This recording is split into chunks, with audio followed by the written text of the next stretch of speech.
सद्गुरु कहते हैं, लंबी दूरी की यात्राओं, अल्पकालिक भ्रमण और तीर्थ यात्राओं में क्या अंतर है।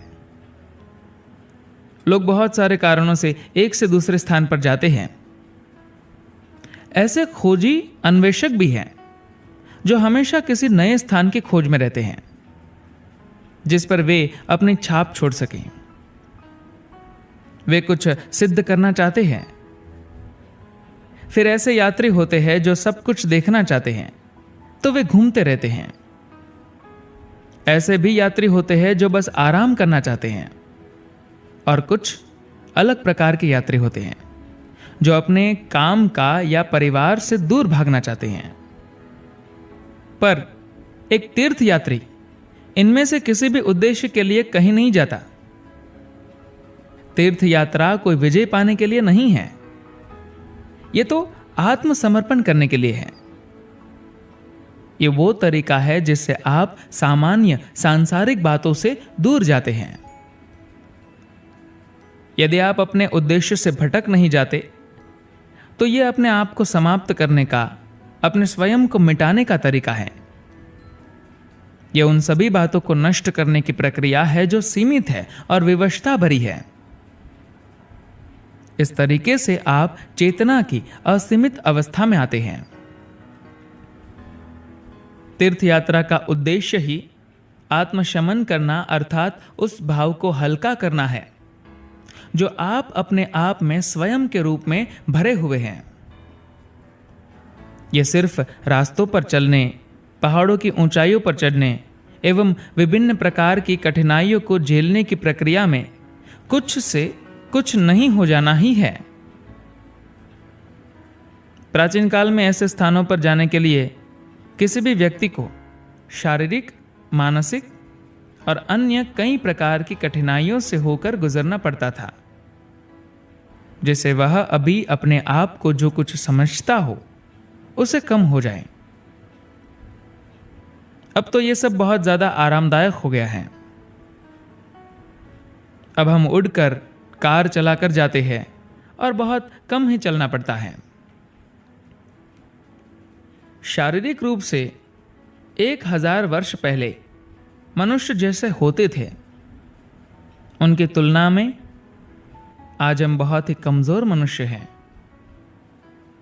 क्योंकि हम ये जानते ही नहीं कि अपनी खुशहाली के लिए मिले हुए आरामदायक साधनों तथा अन्य सुविधाओं का उपयोग कैसे करें।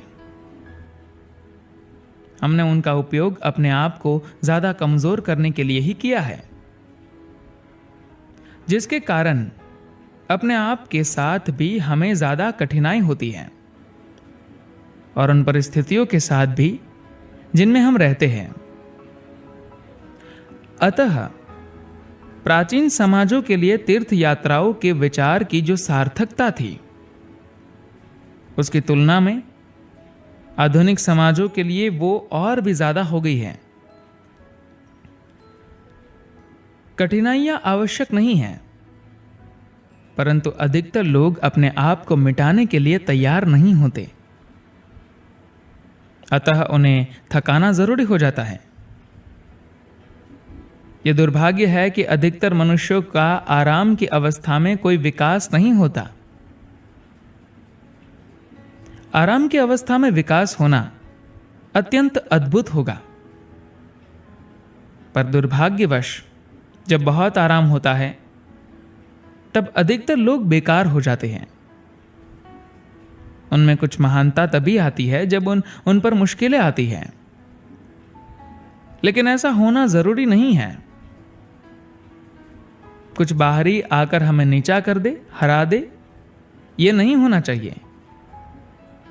हम में यह समझने की क्षमता होनी चाहिए कि अगर हम अपने आप से कुछ बड़े का अनुभव करना चाहते हैं और उन आयामों को छूना चाहते हैं जो अभी हमारी समझ के बाहर है, तो महत्वपूर्ण बात यही है कि मैं कुछ हूं का भाव कम हो जाना चाहिए। अगर आपके पास काम करने वाला दिमाग है तो आप अपने जीवन को ही एक तीर्थ यात्रा बना लेंगे। अगर अभी आप जहां हैं वहां से कुछ ऊंचा होने की प्रक्रिया में आपका जीवन नहीं है, तो फिर ये किस प्रकार का जीवन है? अगर ये जीवन लगातार वो जो है उससे ज्यादा ऊंचा होने की इच्छा नहीं रखता, तो ये जीवन कोई खास जीवन ही नहीं है।